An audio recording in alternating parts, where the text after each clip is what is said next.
kiddos, Wendy, welcome. Today I'm going to be making a really cool card using the Schoolhouse Designer Series paper and some fun techniques. Here I've just cut a bunch of different patterned strips from the Schoolhouse Designer Series paper in different sizes, and I'm layering them down. They're cut at 3/4 of an inch, an inch, half inch, and 1/4 of an inch. And I just took strips and layered them down onto a piece of thick Whisper White cardstock that is cut at 5.5 by 4.25 currently. That's the size I want it prior to layering the paper. I also am making sure to put lots of adhesive on every strip, and you'll find out why later. So now I'm just going to grab my Stampin' Trimmer from Stampin' Up, and I am trimming the back of this down to 4 inches by 5.25 because that's what I want the front of my card to be. You may notice I'm moving awfully fast. It's because this video is sped up, and that's just to help cut down time on the video because there's lots of little steps that kind of take extra time. So I'm just continuing to trim this front piece down. So now I have this nice perfect front piece all trimmed down, and it is 4 inches by 5.25 now. So I'm using my Big Shot here with the bold butterfly framelits to cut out the center of this piece that I'm going to be using on the front of my card.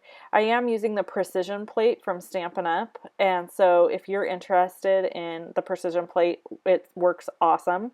It makes you not have to use the wax paper and stuff like that. And now I'm just adding a piece of acetate to the front of that card because this is going to be a shaker card. So I went ahead and layered that down on the back of this. Now I'm just adding my Stampin', or actually this is not Stampin' Dimensionals, this is foam tape. I get it at the local hardware store. It's cheaper there than purchasing it at somewhere like Staples or something like that. So I'm just layering all around, putting it so that to make sure that there's no way any of my sequins could fall out of my shaker card here. And then I am going to be putting more foam tape around the edges. So here I go doing that, and it just takes a second for me to get all of that put down. If this is the first time you've been watching my YouTube channel, I am a Stampin' Up! Demonstrator. You can purchase Stampin' Up! Products through me in my online store. And if you are not subscribed to my YouTube channel, I would love for you to subscribe and be a regular subscriber. You can also get free tutorials from me by signing up on my blog, and that's loveandstampin.com. All you have to do is put your name and your email in the top screen of my blog, and you'll get free tutorials. So here's my sequins, and as I start putting my sequins in, I realize I have a little mistake here. So I'm using the Craft Medley sequins, and I got these off of Simon Says Stamp, and I'm using the shiny black ones. When they catch the light, they almost turn a little bit bluish and purplish. And then I'm also using some of the silver sequins. And then I needed blue because I really wanted specific colors, color scheme inside my butterfly for this card. And then I've got the Martha Stewart Hearts and Stars sequins, and I'm just using those. It's technically glitter, but it's bigger than glitter, so I just call them sequins. And so I'm just layering down a little bit more foam tape here because I realized as I started putting this together that that little piece of foam tape was not touching all the way. And so if you don't have your entire outline of your image taped off really well, you'll end up with a mess.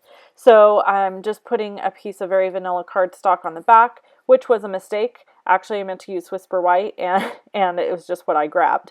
So there's my shaker card all finished, the shaker piece of it anyway.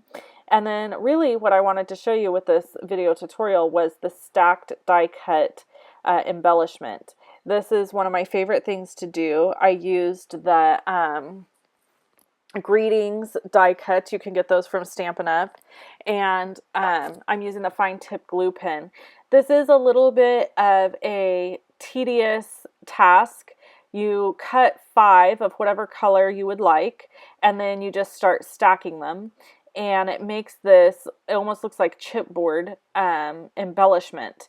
And so I'm just using the fine tip glue pen here to continue stacking up my sentiment over and over. And I just use basic black cardstock.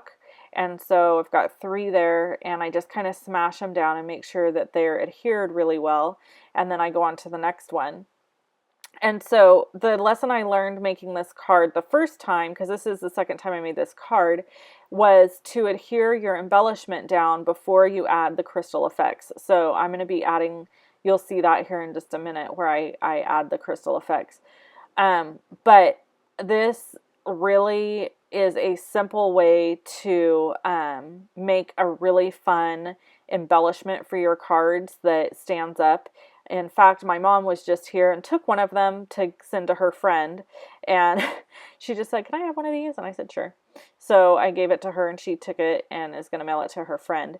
So she loved it. She goes, "How did you get this little piece? This, did you buy this?" I said, "No, I made it." So then she looked at me like I was crazy because, it takes time.